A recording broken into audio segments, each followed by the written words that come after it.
Todos queremos ser humildes como Jesús.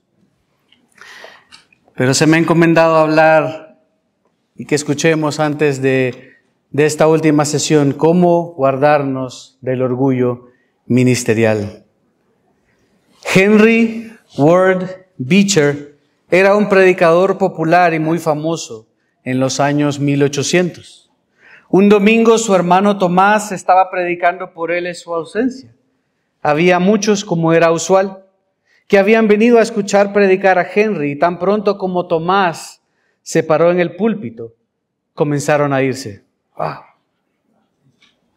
Ante esto, él dijo: todos aquellos que vinieron esta mañana a adorar a Henry Ward Beecher pueden retirarse de la iglesia. Todos los que vinieron a adorar a Dios pueden quedarse.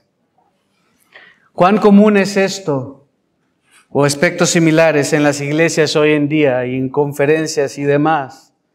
Sucede todo el tiempo. Parece que las personas vienen más a escuchar al predicador que realmente a escuchar la palabra de Dios siendo predicada.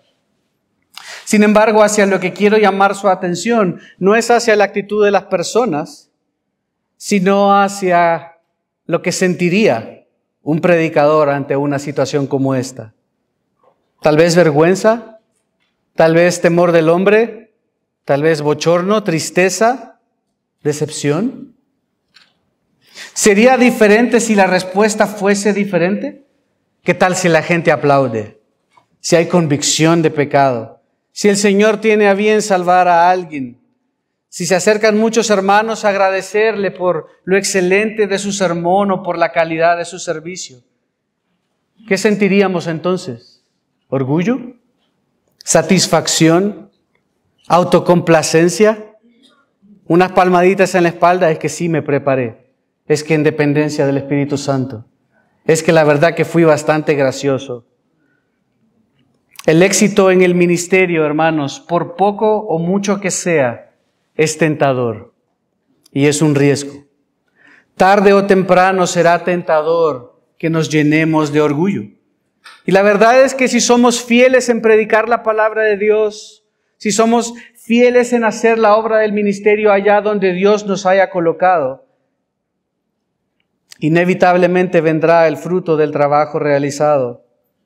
Pero ese fruto, ese éxito, esa prosperidad, ¿es tuya o es del Señor? Creo que todos responderíamos: no, claro, es del Señor. Sin embargo, no siempre actuamos en consecuencia con lo que sabemos. El ministerio es y siempre ha sido una grandísima tentación para nutrir, para alimentar, para hacer crecer nuestro orgullo. Y debemos permanecer atentos, en guardia y hacerlo morir. Así que hoy estaremos hablando de cómo guardarnos del orgullo ministerial. El éxito en el ministerio, ya sea con niños en la escuela dominical, como líder de ujieres, como diácono, como maestro de escuela dominical, como consejero, como líder de estudio hogareño, como maestro, será una gran tentación para que nuestro orgullo se alimente. Así que les pido que vayan conmigo al Antiguo Testamento. Vayan conmigo a Deuteronomio capítulo 6. Y en lo que lo encuentran, les quiero hablar un poco del propósito del libro como contexto. El propósito es exhortar a Israel a recordar lo que Yahweh había hecho por ellos, su pacto, su compromiso como pueblo de pacto. Quería llevarlos a actuar en consecuencia. Las travesías del pueblo por el desierto habían terminado. Estaban a punto de entrar a esta tierra prometida, a esta tierra que Dios había prometido a sus padres. Y el Espíritu de Dios a través de Moisés quería advertirles de lo que implicaba, de los riesgos a los que se enfrentarían y sus obligaciones como pueblo escogido de Dios. Moisés, por lo tanto, les exhorta a guardar la ley, a ser fieles al pacto. Quiere evitar que suceda el mismo error de años atrás en Cades Barnea. Esa generación murió en el desierto por su rebelión. En el primer sermón, en los capítulos 1 al 4, Moisés habría resumido la ley a la nueva generación de israelitas. Esta era apenas la segunda generación. Era necesario recordarles la ley porque sus padres habían muerto en el desierto. Estaba Moisés ante una generación joven y nueva. Por lo tanto, quería hacerles saber que eran una comunidad de pacto y lo que se esperaba de ellos. Dios había hecho un pacto con ellos y estando a las puertas de la tierra prometida, quería explicarles, predicarles casi la ley, sus beneficios, sus advertencias para que no cometieran los errores de sus padres. Deuteronomio 6, comencemos con el versículo 6, aunque nos enfocaremos en versículos 10 al 15. Estos pues, dice, son los mandamientos, los estatutos y los decretos que el Señor, nuestro Dios, me ha mandado que os enseñe, para que los cumpláis en la tierra que vais a poseer, para que temas al Señor tu Dios, guardando todos sus estatutos y sus mandamientos que yo te ordeno, tú y tus hijos y tus nietos, todos los días de tu vida, para que tus días sean prolongados. Perdón, comencé en el versículo 1. Capítulo 6, versículo 1. No, estaban perdidos. No, es la misma Biblia. Era para ver si estaban despiertos, hermano. Ya veo que sí. Versículo 3. Escucha, ustedes no me dicen nada, me tienen que decir, ¿qué pasó? Versículo 3. Escucha pues, oh Israel, y cuida de hacerlo, para que te vaya bien y te multipliques en gran manera, en una tierra que emana leche y miel, tal como el Señor, el Dios de tus padres, te ha prometido. 4. Escucha, oh Israel, el Señor es nuestro Dios, y el Señor uno es. Amarás al Señor tu Dios con todo tu corazón, con toda tu alma, con toda tu fuerza, y estas palabras que yo te mando hoy estarán sobre tu corazón. Diligentemente las enseñarás a tus hijos, y hablarás de ellas cuando te sientes en tu casa, cuando andes por el camino, cuando te acuestes y cuando te levantes. Y las atarás como una señal a tu mano y serán por insignias entre tus ojos. Y las escribirás en los postes de tu casa y en tus puertas. Versículo 10. Y sucederá que cuando el Señor tu Dios te traiga a la tierra que juró a tus padres, Abraham, Isaac y Jacob, que te daría, una tierra con grandes y espléndidas ciudades que tú no edificaste, y casas llenas de toda buena cosa que tú no llenaste, y cisternas cavadas que tú no cavaste, viñas y olivos que tú no plantaste, y comas y te sacies. Entonces ten cuidado, no sea que te olvides del Señor que te sacó de la tierra de Egipto, de la casa de servidumbre. Temerás solo al Señor tu Dios, y a Él adorarás, y jurarás por su nombre. No seguiréis a otros dioses, a ninguno de los dioses de los pueblos que os rodean, porque el Señor tu Dios que está en medio de ti es Dios celoso. No sea que se encienda la ira del Señor tu Dios contra ti, y Él te borre de la faz de la tierra.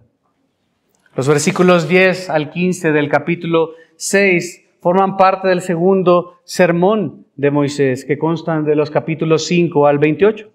Moisés les exhorta a Israel a ser fieles a Dios. Es en esta porción que leímos que se habla del Shema, una especie de confesión de fe de los israelitas, versículos 4 al 9. Es en este capítulo en el cual se invita a amar a Dios completamente, a tener una devoción plena por Dios. Y en los versículos que nos atañen esta noche, versículos 10 al 15, Moisés expresa los peligros de no tener una devoción plena hacia Dios, de llenarse de orgullo por las bendiciones dadas por Dios. Amplía desde una perspectiva negativa la sección previa de los versículos 4 al 9. Explica los peligros a los que estarían expuestos si no amaban al Señor y lo adoraban solo a Él. Esto les llevaría a una decadencia por fallar en responder adecuadamente a Yahweh y serían infieles. Hoy tenemos aquí a pastores, maestros, diáconos, consejeros bíblicos, servidores en general o de alguna manera u otra que se están preparando para servir a Dios. Pronto algunos de ustedes tal vez serán misioneros, maestros de la palabra, profesores teológicos, maestros de niños, pastores del rebaño de Dios. Es una tarea seria que también tiene riesgos. Y veremos que en Deuteronomio 6, versículos 10 al 15, el Señor nuestro Dios nos exhorta que como ministros de Él y de su rebaño, a que bebamos, que tomemos 2 antídotos ante el orgullo ministerial para que seamos fieles a Él. Vamos a ver 2 píldoras sencillas, 2 medicinas, 2 recetas para prevenir, para protegernos, para contrarrestar los riesgos del orgullo en el ministerio, sea lo que sea que hagamos, de riesgos del éxito en el ministerio o de la prosperidad, y lo digo así porque es un término bastante mal utilizado en el ministerio. Sea poco o mucho éxito que Dios te dé en el área que sirvas, tarde o temprano, te vas a enfrentar a un sentido de complacencia. Nos vamos a ver retados o tentados a olvidarnos del Señor y vamos a quitar nuestra mirada de Él, llenándonos de orgullo y poniéndonos a nosotros mismos en un lugar que solo le corresponde a Dios. Ojo, he dicho que este texto nos exhortará como ministros de Dios y de su rebaño. Y a veces esta palabra ministro suena inalcanzable. Ministro de Dios. No le hablen al ministro que ahorita está meditando. Ministro de educación, ministro de salud. Pero ministro quiere decir nada más y nada menos que servidor. Somos sus servidores. Acá con seguridad todos lo somos en nuestra iglesia local y tarde o temprano. Ya sea levantando sillas, predicando, dirigiendo la alabanza, tocando el piano, cantando. Tarde o temprano va a haber motivos para jactarnos. Y para que la gloria la reciba yo, robando la gloria que solo le pertenece a Dios. Los 2 antídotos de los cuales queremos beber en esta noche y queremos tomar, que queremos recordar, son muy sencillos. Vamos a ver en los versículos 10 al 12 que debemos, como ministros de Dios, recordar la fidelidad de Dios. Como ministros de Dios queremos recordar la fidelidad de Dios. Y como ministros de Dios, el resto de los versículos, 13 al 15, vamos a ver que como ministros de Dios debemos adorar exclusivamente a Dios. Esto nos va a proteger del pecado del orgullo, del cual, como nuestro hermano Jairo nos recordaba, seguiremos luchando con él mismo hasta el fin de nuestros días. Veamos pues el primer antídoto para contrarrestar esos riesgos del orgullo en nuestro servicio a Dios y su iglesia. Y es que para ser fieles a Dios, nosotros como ministros de Dios debemos recordar la fidelidad de Dios en nuestra vida y en todo lo que vemos, observamos. Comienza el versículo 10 diciendo, ¿y sucederá qué? No está diciendo que puede que pase, nótese, es un hecho. Dios finalmente está listo para cumplir lo que había prometido. Esto estaba supuesto a darles ánimo antes de entrar a la tierra prometida y hacerlos que no olvidasen al Señor su Dios, permaneciendo fieles a Él. Noten que la conjunción usada indica una transición de la sección anterior hacia esta, pero también la conecta. Después que les ha recordado quién es Él, quién es Dios, les ha exhortado a amar a Yahweh y a atesorar su palabra, cambia en el hebreo a un tono más poético para advertirles de los peligros de la prosperidad que estaban a punto de experimentar. Versículo 10, sucederá que cuando el Señor tu Dios te traiga a la tierra. Claramente está diciendo que es una acción de parte de Dios. Desde el principio está diciendo, Dios va a hacer lo que prometió hacer. Israel no tenía nada que ver en todo esto. Dios había jurado por sí mismo. Esto debía hacer que no pensaran que ellos habían logrado algo cuando estuvieran ahí disfrutando de las bendiciones. Evitaría que tuvieran orgullo al respecto. Cantábamos Fuente de la Vida Eterna. Me encanta este himno, porque a menudo nos encanta disfrutar de las bendiciones de Dios. Qué rico. Rico. Hasta un buen steak. Me dio hambre que el hermano Jairo estaba hablando. No sé qué corte sea ese de baby beef, pero me dio hambre. Y un helado, una arepa, lo que sea que disfrutemos de parte de Dios. Disfrutamos de las bondades de Dios, pero nos olvidamos de la fuente que hace posible esas bendiciones. A partir de aquí comienza a describir de una manera muy colorida y poética la tierra prometida. Se enfoca en describir el lugar en donde habitarían y por el cual habría un peligro latente.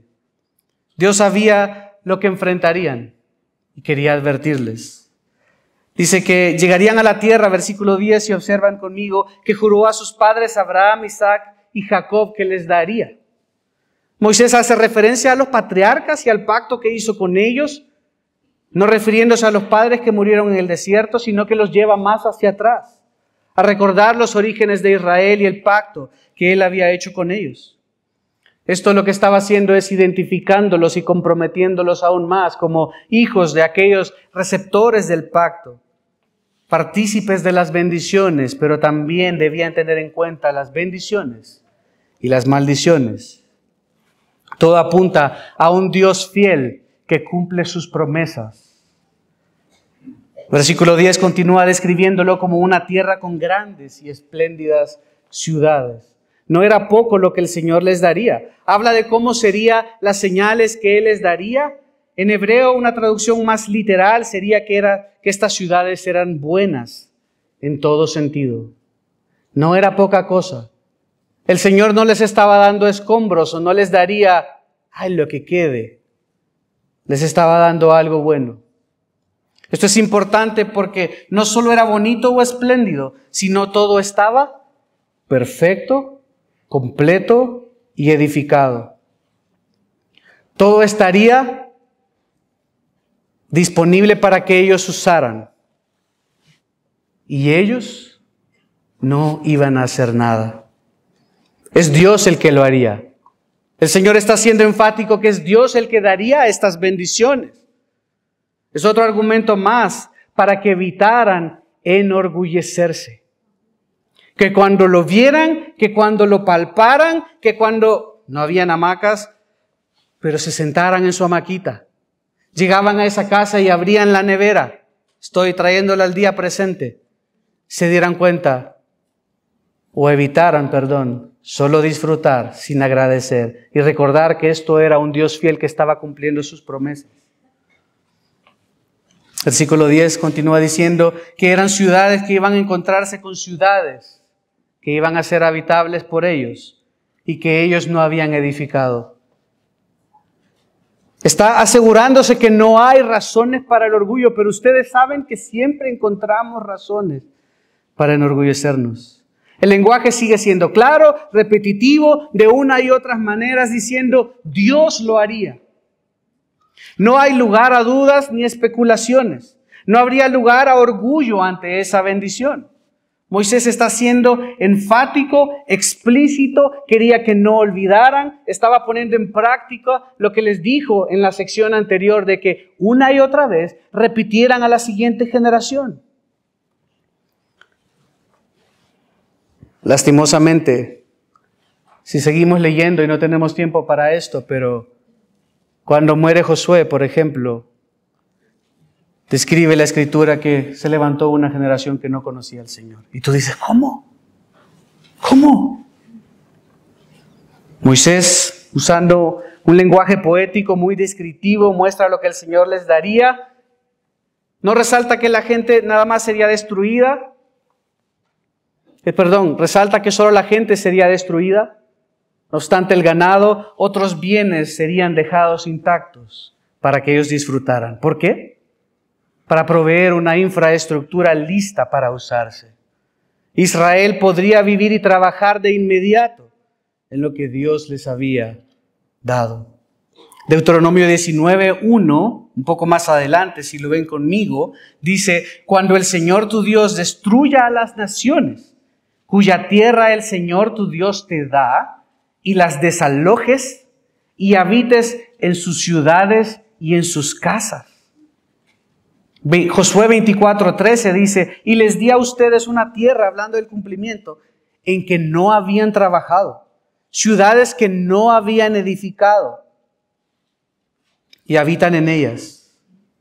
Habla de viñas y olivares que no plantaron, y de las cuales comerían. La confianza de Israel para entrar, para conquistar, para ocupar la tierra yace en que era beneficiario de las promesas de Dios a sus padres y en la iniciativa de Dios para guiarlos y darles todo. Observen el versículo 11 si regresamos a Deuteronomio 6. Dice, y casas llenas de toda buena cosa. Estoy leyendo de la Biblia de las Américas, por cierto. Una traducción más literal sería, y casas llenas de todo lo mejor. Evidentemente el lenguaje es muy gráfico y coincide con lo bueno a lo que se hacía referencia en el versículo 10. Acá va un paso más adelante y dice que las casas estaban a disposición de ellos con todo lo que pudieran querer y necesitar. Es claro que Dios les proveería de esta tierra que Él había prometido y que estaría a punto de hacerse realidad. Y antes de entrar, Moisés quería advertirles que ellos no lo habían ganado. Así que tenían que tener siempre en mente esto. Y cuando llegaran y se vieran tentados a enorgullecerse, la típica hubiera sido, 40 años en el desierto, nos merecíamos este descansito. ¿No? Esa es la básica. Es que ya merecíamos. Que en paz descansen nuestros padres. ¡Qué rico! Me merezco esto porque sufrí.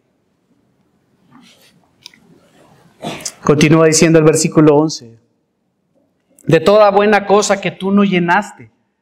Cisternas cavadas. ¿Ustedes saben lo difícil que es cavar una cisterna, un pozo? De plantar viñas. Cisternas cavadas que tú no cavaste. Viñas y olivos que tú no plantaste. El resto de ejemplos de lo que Dios haría y les daría expresan la misma idea, hermanos. No eran ellos los que harían algo para obtenerlo. Sería Dios siendo fiel a sus promesas y al pueblo de su pacto. Las casas estaban abastecidas, estarían amuebladas, los pozos estarían listos para utilizarse, los viñedos serían productivos. Si ellos no habían hecho nada, no habían tenido que cortar la maleza, como nos recordaba el pastor Michael. El hecho que esto podía hacerse y se hizo, como leímos en Josué 24:13, es testimonio del poder de Dios y su bondad para una conquista de este tipo. Miren versículo 8, comienza a entrar un poco la trama. Cuando entonces disfrutes de estas cosas, las tengas, te sientes en los sillones, disfrutes de estas bendiciones y comas y te sacias. Esta frase es justo antes de hacer una transición grande. Lo expresa en hebreo de una manera más sencilla que las frases anteriores, muy vívidas y expresivas. Y el cambio es para advertir que tengan cuidado. Se está acabando la floritura de cómo eran las bendiciones. Gran parte de lo que va del pasaje hasta este punto fue descriptivo, fue hermoso, fue más poético para describir lo que Dios les daría. Prepara el curso para lo que va a decir a continuación, reflejando el estado de satisfacción y deleite del pueblo. Es como que los versículos 10 y 11 abren el telón, proponen o preparan el escenario para el versículo 12, que va a ser pivotal. La tierra que Dios les había prometido estaba ocupada por poblaciones agrarias bien establecidas. Es por eso que se habla de símbolos de logros culturales y humanos, ciudades, casas, viñedos. Dios bendeciría a Israel con los frutos de los esfuerzos de otros, los cuales estarían listos para que ellos disfrutaran.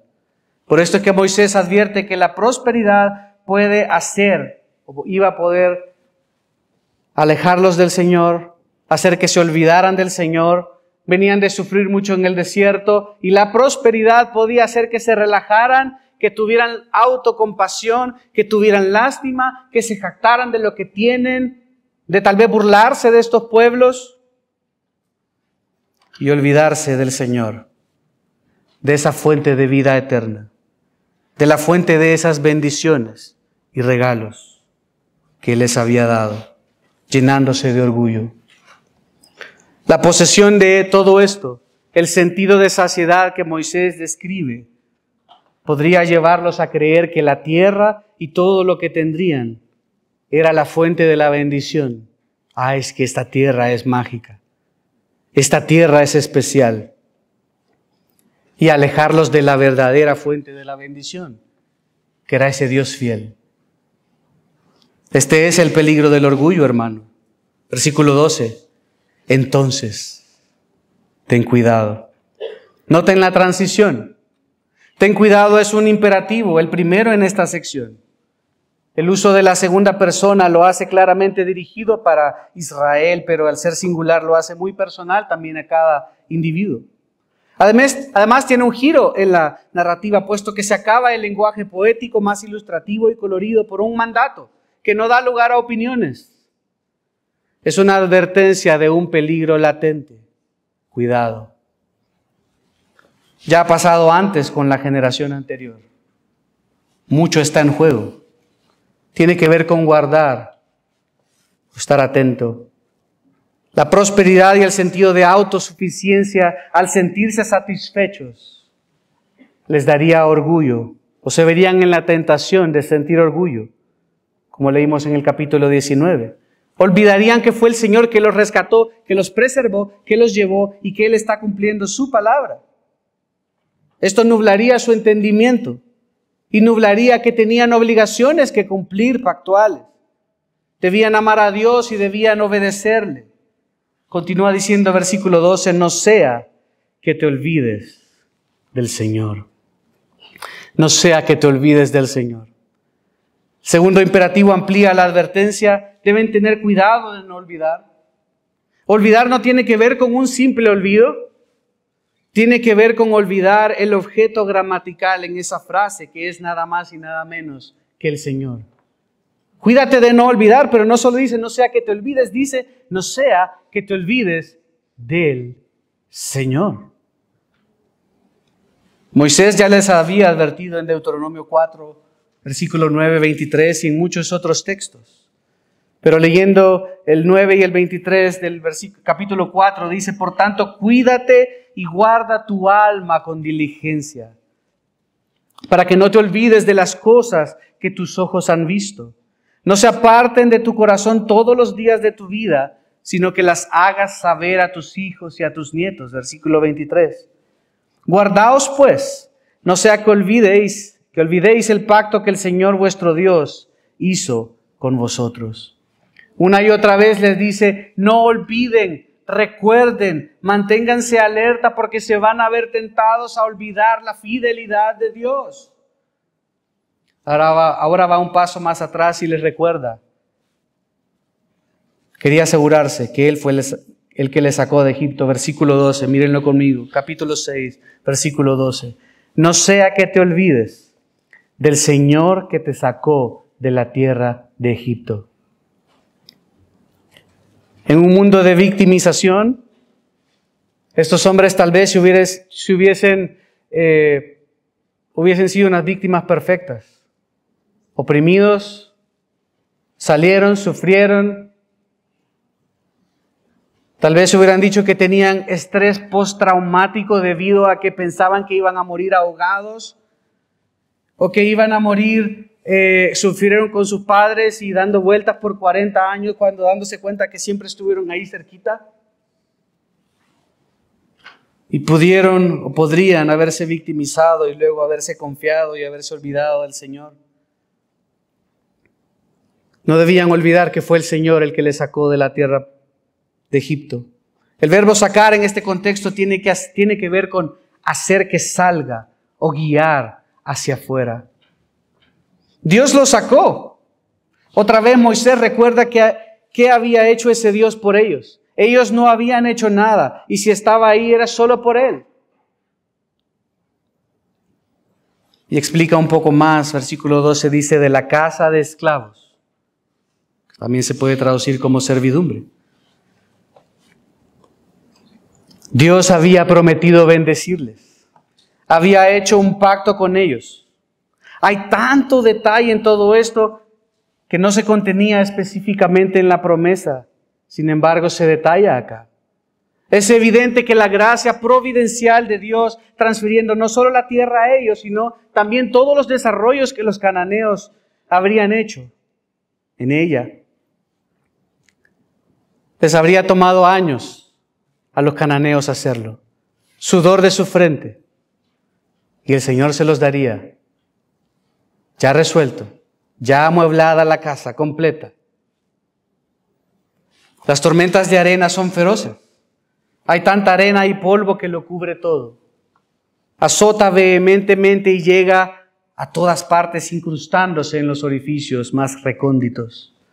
Si una persona se pusiera en el camino de la tormenta, terminaría lleno a la saciedad de arena. Tendría arena incluso dentro de los ojos, los oídos, la nariz, probablemente hasta en la boca y por consecuencia en la garganta.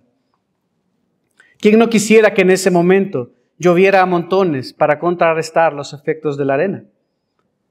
El orgullo que provoca la prosperidad, el éxito en el ministerio puede llegar a ser también como una tormenta de arena, mucho peor, porque nos ciega y nos afecta profundamente. Nubla nuestra visión y nos aturde. Una lluvia de prueba o dificultad puede ser a menudo una tremenda bendición, ya que hace que el éxito y la prosperidad sean menos poderosas de lo que son, haciéndonos ver la realidad y apuntándonos hacia Dios. El orgullo en el ministerio, hermanos, puede nublar nuestra visión de Dios y puede hacernos olvidar quién Él es, lo que ha hecho por nosotros, poniéndonos a nosotros mismos en un lugar que no nos corresponde, pensando que logramos lo que logramos por nuestra linda cara, por nuestro esfuerzo, por nuestra dedicación, por nuestra consistencia, por nuestra fidelidad, por nuestros contactos. Por eso recordar la fidelidad de Dios, que es recordar a Dios mismo, quién Él es, lo que ha hecho por nosotros, es el primer antídoto para contrarrestar los riesgos de tener orgullo en el ministerio. Si lo bebemos a diario en dependencia a Él, esto nos va a ayudar a ser fieles al Señor, sea la circunstancia que sea. Hermano, cuídate de no olvidar al Señor tu Dios. No olvides su fidelidad, su cuidado hacia ti. No olvides que es Él el que te ha llamado, que es Él el que te ha salvado, que te ha escogido, que te ha preparado para su servicio. Por eso David decía en el Salmo 103, versículo 2, bendice alma mía al Señor y no olvides ninguno de sus beneficios. Debemos estar de continuo recordando la fidelidad de Dios. Debemos hacer esto a diario para ser fieles al Señor y no caer en los peligros de tener orgullo ministerial, creyéndonos autosuficiente, creyendo que es por nuestra habilidad, carisma, preparación, esfuerzo, por el gran hombre de Dios que eres. Veamos pues el segundo antídoto. Y es que para ser fieles a Dios, nosotros como ministros, como servidores de Dios, debemos adorar exclusivamente a Dios. El versículo 13 continúa diciendo al Señor tu Dios. Y esto no es normal como hablamos en castellano. Normalmente en hebreo el orden gramatical es primero el verbo y luego el sustantivo, pero aquí se invierte, claramente ofreciendo un énfasis en el sujeto. Y es que está contrarrestando quién se debía llevar la gloria. No debían olvidar al Señor su Dios, solo Dios es digno de adoración, por eso menciona a Dios primero. Porque Él es lo más importante, el cambio de orden de palabras no es para nada coincidencia, es a propósito. Y continúa diciendo al Señor, tu Dios, temerás. Tiene que ver con temer a Dios, temblar ante Él por el hecho mismo de ser Dios. Habla de reverencia, de tener honor hacia Él. Y hermanos, temer al Señor es una disposición fundamental de reverencia santa y sumisión ante Él, demostrada por la obediencia. Tanto esta acción como las dos que la acompañan hablan del remedio para evitar caer en el peligro de olvidar. Amplía además lo de amar a Dios con todo el corazón, con toda el alma y con todas las fuerzas. Versículo 13, al Señor tu Dios servirás. La Biblia de las Américas lo traduce como adorarás. Al Señor tu Dios adorarás o servirás. Tiene que ver con servir, con honrar a Dios. Y es que en la mentalidad hebrea esto es lo mismo. No hay diferencia entre trabajar para Dios, adorar a Dios, servir a Dios, era una misma cosa. Es interesante que esta palabra es la misma raíz que se usa en la casa de esclavos del versículo anterior. Y es que está invitando a comparar con el servicio a Faraón. En Egipto eran esclavos. pero ahora con Yahweh es un llamado a adorar en agradecimiento. Servir, adorar, ministrar a nuestro Dios es aceptar nuestro rol como vasallos, no solo cumpliendo con nuestras responsabilidades, sino especialmente andando en sus caminos. Continúa diciendo en el versículo 13, por el nombre del Señor jurarás. Y esto implica un compromiso bajo juramento, invocando a Dios para hacer el bien. Es una promesa solemne, una promesa irrevocable. Esto no es usar el nombre de Dios en vano, sino es jurar lealtad a Yahweh. Dios no quería un pueblo de pacto que le siguiera a medias al lado de otros dioses. Él quería un compromiso serio, sin división, sin alteración. Dios quería todo de ellos. Por eso la frase termina diciendo, por su nombre. Es que Moisés quería recordarles que supieran que no era poca cosa. Jurar por el nombre del Señor es invocar solo su nombre, hermanos. El Salmo 63, versículo 11 dice, mas el rey se regocijará en Dios, y todo el que por él jura se gloriará. Este salmo se ha considerado siempre como un sinónimo de un adorador verdadero al Señor. Jeremías 12:16 dice, y sucederá que si ellos de verdad aprenden los caminos de mi pueblo, jurando en mi nombre, vive el Señor, así como ellos enseñaron a mi pueblo a jurar por Baal, serán restablecidos en medio de mi pueblo. Y las tres acciones que se describen en Deuteronomio 6:13 involucran todo en la vida. Por eso es que es una invitación a adorar al Señor su Dios como antídoto para evitar los peligros del orgullo en la vida personal, en la vida ministerial y en todo en la vida. Disfrutar de las bendiciones de Dios en nuestras vidas y ministerios, sin darle la gloria de vida a su nombre, va a hacer que nos llenemos de orgullo. Ya vimos ayer lo que pasa cuando nos llenamos de orgullo. El versículo 13 contrasta y responde ¿por qué? ¿Por qué deben hacer eso para no olvidar al Señor? Versículos 14 y 15 también exponen esto y refuerzan el punto. Miren versículo 14. No seguiréis. En hebreo tiene que ver con ir tras algo o alguien. Y es que cuando se habla de religión tiene que ver con seguir a un Dios, evidentemente desde una perspectiva negativa. Y cuando dice no seguiréis a otros dioses, literalmente es otros dioses o dioses falsos o dioses de otro tipo. El texto está haciendo una clara diferencia entre el Dios verdadero y los dioses falsos. Siempre que habla de Yahweh, dice Yahweh Dios. Acá dice dioses diferentes u otros dioses. El sentido es claro. Está diferenciándolo. Ir en pos de un Dios era una frase idiomática usada en los festivales religiosos. En ellos, los devotos a un Dios seguirían a su Dios en una procesión tras la imagen del mismo.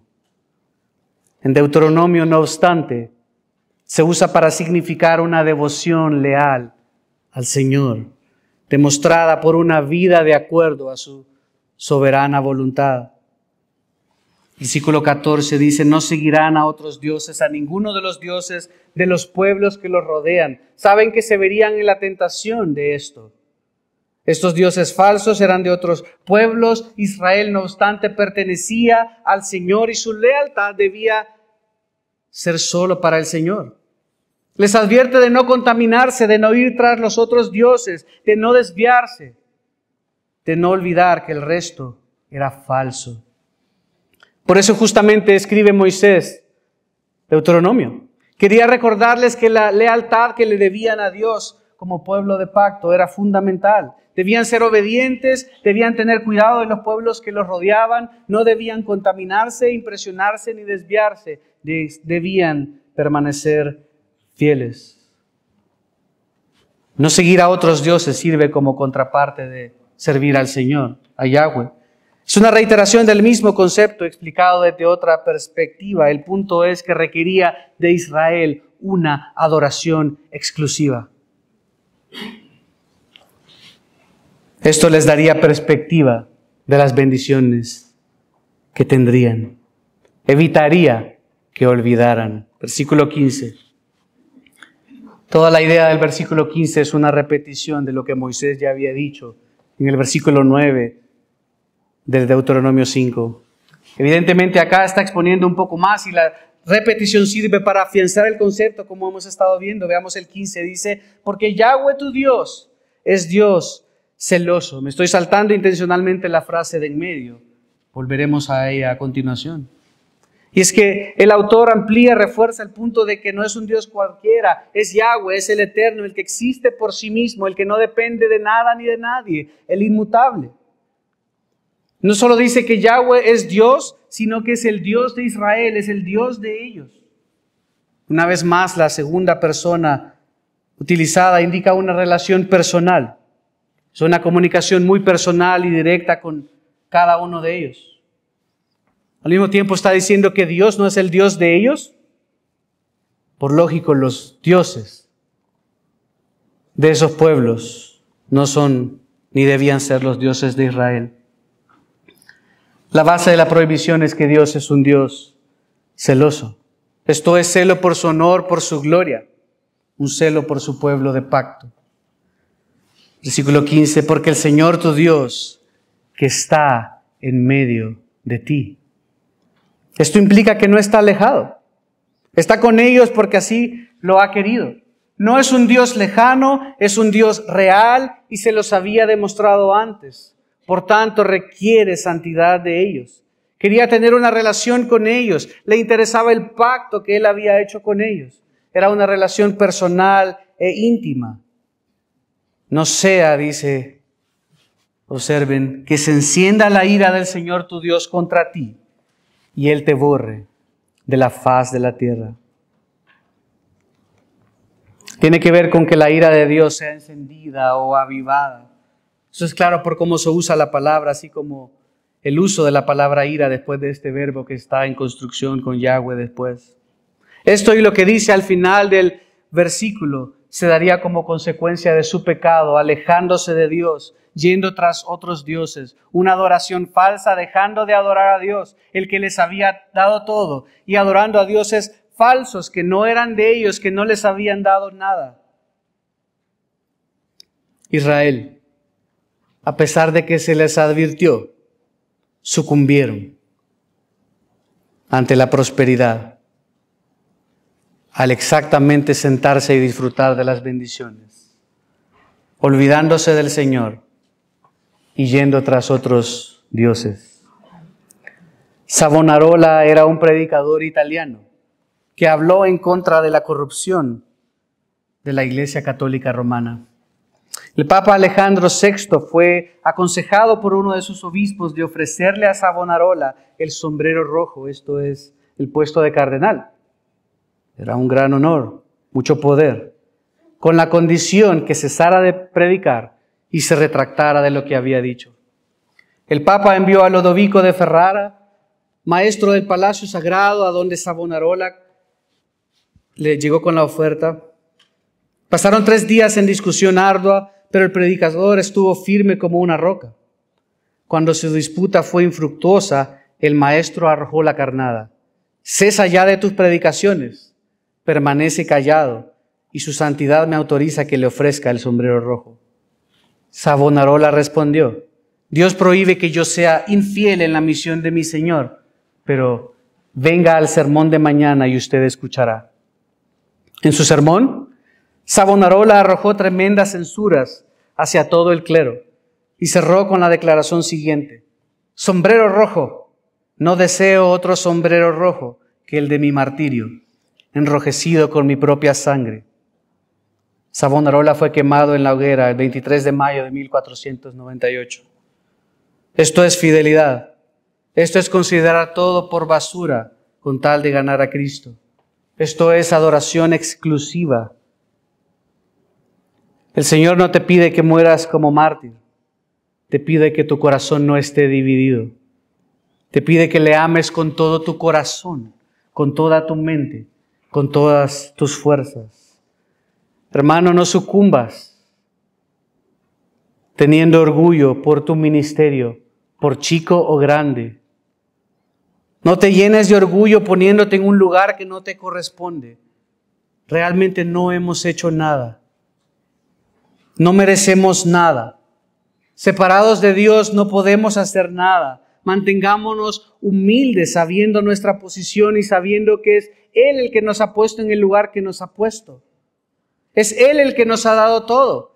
Es Él el que nos ha dado una audiencia chica, una audiencia grande. Es Él el que ha puesto a 5 niños dando la escuela dominical o a 100 niños.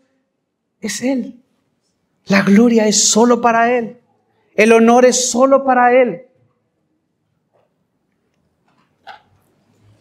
Adorar exclusivamente a Dios es el segundo antídoto para contrarrestar los riesgos de tener orgullo en el ministerio. Cuídate de no olvidar al Señor. Cuídate de dar adoración solo a Él. Verdades sencillas, pero prácticas. Y es que debemos saber que la obra es de Él. La iglesia es de Él. Nosotros somos de Él. Él nos escogió, nos trajo hasta acá. Él nos va a sostener. Él nos va a usar como quiera, para su gloria, para sus propósitos. Así que ¿por qué no darle solo gloria a Él? Me quiero salir un poco del guión y después mejor pedir perdón que permiso, dicen, pero quiero pedirles que se pongan de pie, que terminemos cantando esa primera estrofa que cantábamos. Fuente de la vida eterna.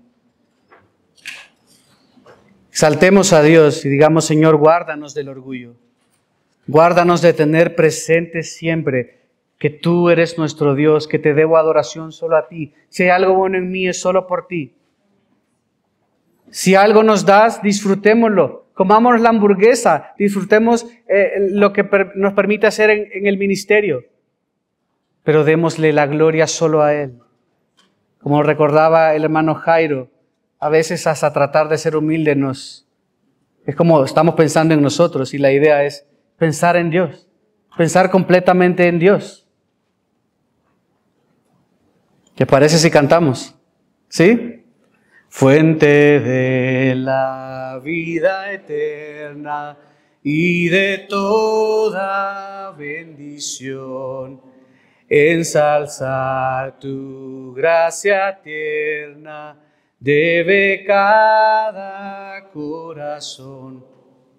Tu piedad inagotable, abundante en perdonar, único ser adorable, gloria a ti debemos dar. Padre, ayúdanos a darte siempre la gloria debida a tu nombre. Que seas tú y nunca nosotros.